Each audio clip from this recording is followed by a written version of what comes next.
Good morning student. आज हम पढ़ेंगे अमीनो एसिड्स।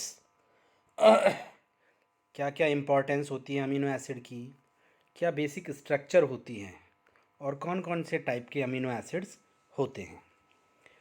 आप जानते हैं कि प्रोटीन एक बहुत ही मैक्रोमोलिक्यूल कंपोनेंट है। हमारा बॉडी का जो बिल्डिंग मटेरियल होता है वो पूरा का पूरा क्या होता है, प्रोटीन होता है। और प्रोटीन किसका बना हुआ होता है? वो अमीनो एसिड के पॉलीमराइजेशन से बनता है। यानी कि डिफरेंट डिफरेंट टाइप के अमीनो एसिड्स होते हैं जिनके बारे में हम बात करेंगे। अभी तक 20 टाइप के अमीनो एसिड्स को डिस्कवर किया गया है।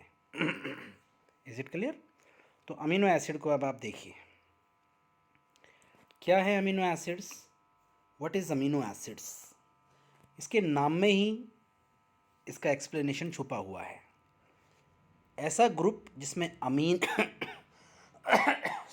जिसमें अमीन ग्रुप और कार्बोक्सिलिक ग्रुप दोनों उपस्थित होते हैं उसे हम क्या कहते हैं? Amino acid. आप देख सकते हैं, amino acid are the molecules having one amino group यानी NH2 and one carboxylic group यानी कि COOH, one H atom and one specific R को क्या बोलते हैं हम? Alkyl group attached to the central carbon atom. यानी कि सेंट्रल कार्बन एटम पे आप देख रहे हैं, यहाँ देखें आप पहले, ये एक सेंटर में कार्बन एटम है। इस पे एक तरफ अमीन ग्रुप जुड़ा हुआ है, एक वैलेंसी पे जुड़ा हुआ है COOH कार्बोक्सिलिक ग्रुप, और एक वैलेंसी पे जुड़ा हुआ है हाइड्रोजन, और एक पे जुड़ा हुआ है R यानी कि एल्किल ग्रुप। अब ये R क्या क्या हो सकता है? ये R मिथाइल CH3 हो सकता है, इथाइल CH3CH2 हो सकता है, CH3CH2CH2 हो सकता है। तो इस तरह से जब ये R चेंज होगा तो अमीनो एसिड्स के फॉर्म भी चेंज होने लग जाएंगे। तो सेंटर कार्बन पे आप देख रहे हैं ये चार चीज़ें हैं जिनमें ये दो बहुत इंपॉर्टेंट है, अमीनो और कार्बोक्सिलिक ग्रुप। इससे बन जाता है अमीनो एसिड। R ग्रुप है जो वेरी करता है, मैंने अभी आपको बताया। मिथाइल ग्रुप है जो वो वेरी करता है, वो मिथाइल हो सकता है, इथाइल हो सकता है, प्रोपेन, ब्यूटेन, पेंटेन, कुछ भी हो सकता है। R group vary in structure, size और electric charges and influence the solubility of amino acid in water. यहाँ आपको ध्यान देना है कि जैसे ही मिथाइल ग्रुप चेंज होगा तो अमीनो एसिड का वाटर में सॉल्युबिलिटी भी बदल जाएगा, क्योंकि वो पूरी तरह डिपेंड करेगा एल्किल ग्रुप पर कि कौन सा एल्किल ग्रुप इस पे जुड़ा हुआ है। Amino acids are basic structural building block of protein. मैंने आपको बताया है कोई भी प्रोटीन कैसे बनेगी। जैसे एक घर में बहुत सारी ईंटें जुड़ जुड़ के एक घर बनता है, वैसे ही एक प्रोटीन, एक पॉलीपेप्टाइड चेन बहुत सारे अमीनो एसिड्स के पेप्टाइड बॉन्ड से जुड़कर बनता है। Is it clear? जिसके बारे में हम डिटेल में पढ़ेंगे। तो समझ में आ गया अमीनो एसिड क्या है। अमीनो एसिड ऐसा एक मॉलिक्यूल है जिसमें एक अमीन ग्रुप और दूसरा कार्बोक्सिलिक ग्रुप जुड़ा हुआ होता है। ये मैंने बेसिक स्ट्रक्चर आपको बता ही दिया था कि बेसिक स्ट्रक्चर क्या होता है अमीनो एसिड का। अब आप देखेंगे nutritional classification of amino acid, कि हमने न्यूट्रिशन के पॉइंट ऑफ व्यू से कितने टाइप के अमीनो एसिड्स आपको बता रहे हैं। ये दो मेजर कैटेगरी में कैटेगराइज किए गए हैं, एसेंशियल अमीनो एसिड और नॉन एसेंशियल अमीनो एसिड। सबसे पहले एसेंशियल और इंडिस्पेंसिबल अमीनो एसिड, इनके बारे में हम डिटेल में बताते हैं आपको। एसेंशियल अमीनो एसिड वो अमीनो एसिड होते हैं जो हमें बाहर की डाइट से लेना पड़ता है, यानी कि डाइट से लेना पड़ेगा, हमारी बॉडी इनको नहीं बना पाएगी। और नॉन एसेंशियल क्या होंगे? जिन्हें हमारी बॉडी बना देगी, बाहर से मिले चाहे ना मिले। तो देखिए, essential amino acids are not synthesised by the body. मैंने आपको बोला हमारी बॉडी है जो इसको नहीं बना पाएगी, not synthesised by the body. Need to be supplied through diet, और हमें फूड से लेना पड़ेगा। Required for proper growth and maintenance of individual. देखिएगा कितनी इंपॉर्टेंट बात है ये। आप कहेंगे इस एसेंशियल अमीनो एसिड की ज़रूरत क्या है? ये एसेंशियल अमीनो एसिड ही हमारी बॉडी को मेंटेन करेगा और हमारी बॉडी की ग्रोथ के लिए सहायक होगा। Is it clear? अब कौन कौन से एसेंशियल अमीनो एसिड हैं, इनमें कम से कम 5-6 आपको एग्जाम्पल मालूम होने चाहिए। Arginine, valine, histidine, isoleucine, leucine, lysine, methionine, threonine, tryptophan और फिनाइल एलानिन। यानी कि ये 10 होते हैं, 10 एसेंशियल अमीनो एसिड होते हैं और 10 ही नॉन एसेंशियल अमीनो एसिड्स होते हैं। अब एक देखिए ये कितना इंटरेस्टिंग है, सेमी एसेंशियल अमीनो एसिड क्या है, जो बहुत बहुत इम्पॉर्टेंट है, हर कॉम्पिटिटिव एग्ज़ाम में भी आपसे पूछा जाता है। आर्जिनिन और हिस्टिडिन ये एडल्ट यानी कि जो 15 साल से बड़े होते हैं वो तो इसे सिंथेसाइज कर सकते हैं, लेकिन चिल्ड्रंस या ग्रोइंग जो चिल्ड्रन होते हैं उनमें ये सिंथेसाइज नहीं होता। इसीलिए ये किसी के लिए तो एसेंशियल है, किसी के लिए नॉन एसेंशियल है। तो इसको हमने क्या नाम दे दिया? Semi essential amino acid. ये आर्जिनिन है जिसका केमिकल फार्मूला आप देख रहे हैं, ठीक है। और ये हिस्टिडिन है। Is it clear?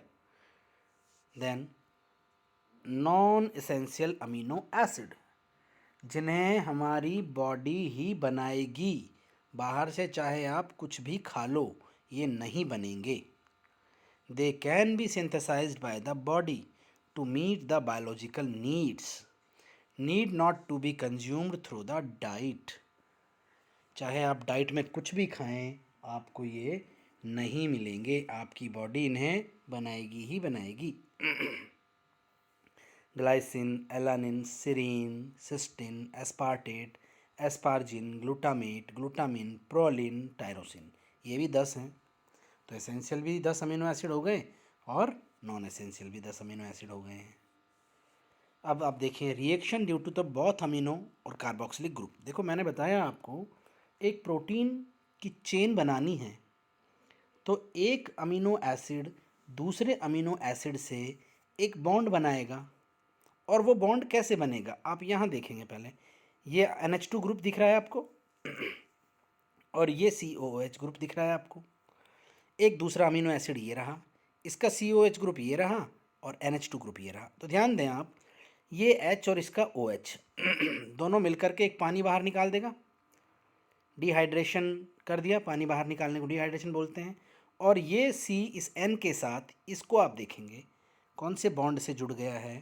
Peptide bond is very very important, ठीक है।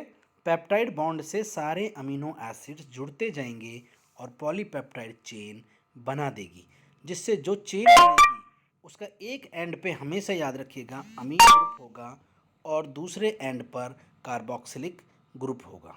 Is it clear? तो ये था पेप्टाइड बॉन्ड।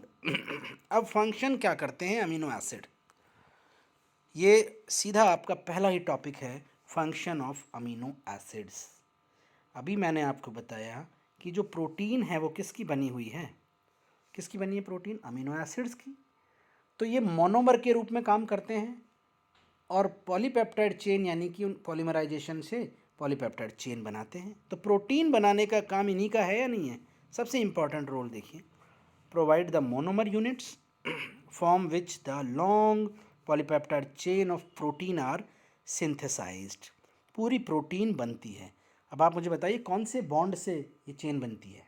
पेप्टाइड बॉन्ड, जो एक का कार्बोक्सिलिक ग्रुप से होगा और दूसरा अमीनो एसिड के ग्रुप से होगा।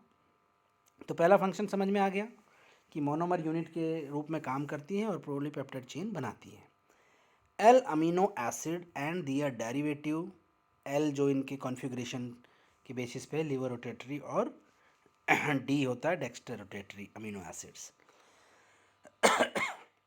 There derivatives participate in cellular function.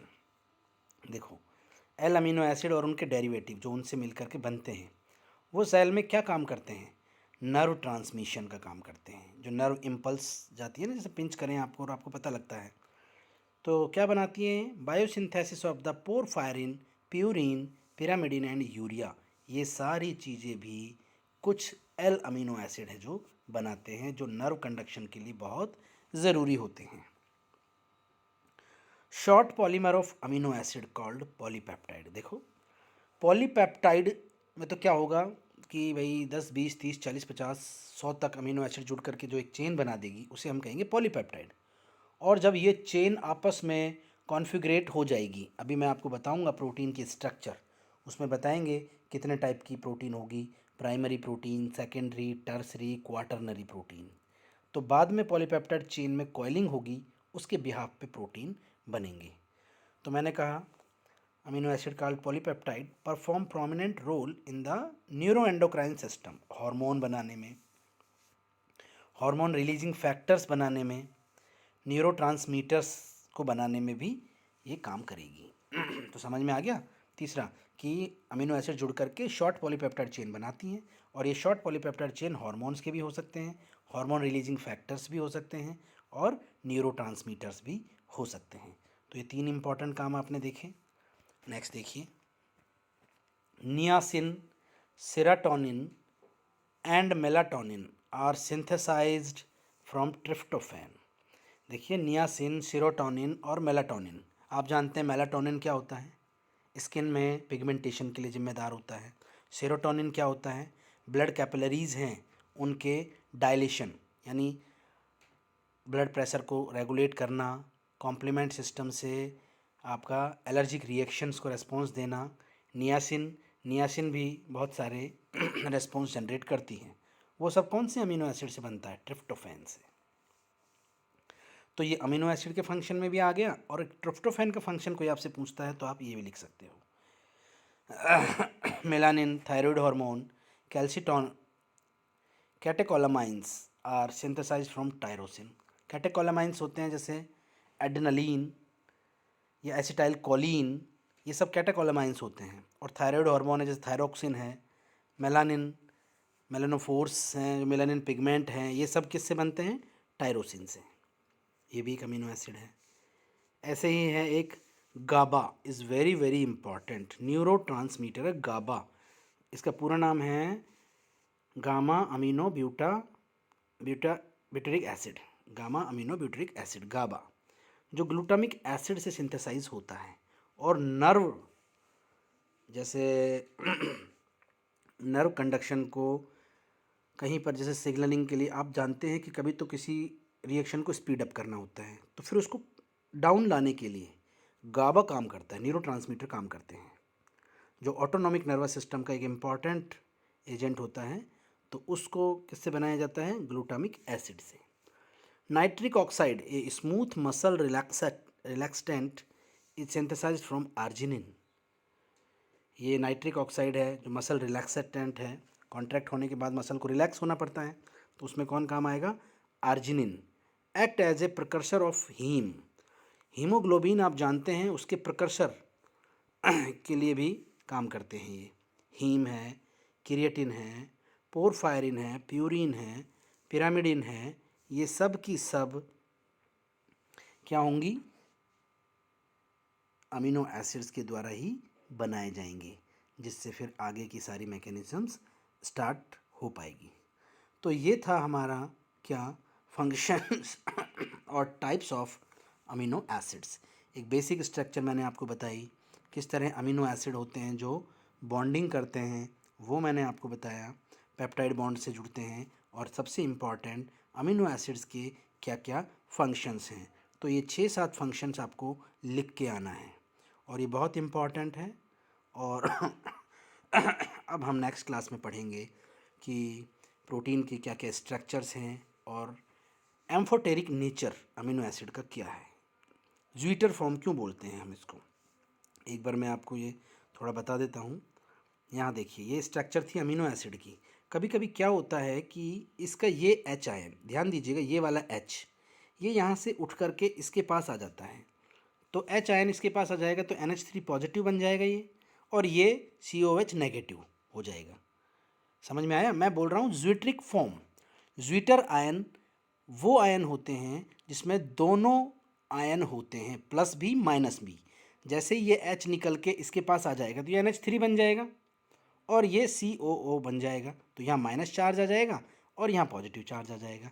तो अमीनो एसिड को हम बोलते हैं एम्फोटेरिक, क्योंकि इसमें दोनों चार्ज होते हैं, या ज्विटर आयन इसको बोलते हैं, और ये एक दूसरे में कन्वर्ट होते रहते हैं, नॉर्मल अमीनो एसिड और ज्विट्रिक फॉर्म में। तो ये था हमारा अमीनो एसिड। आज के लिए इतना काफ़ी है। Thank you.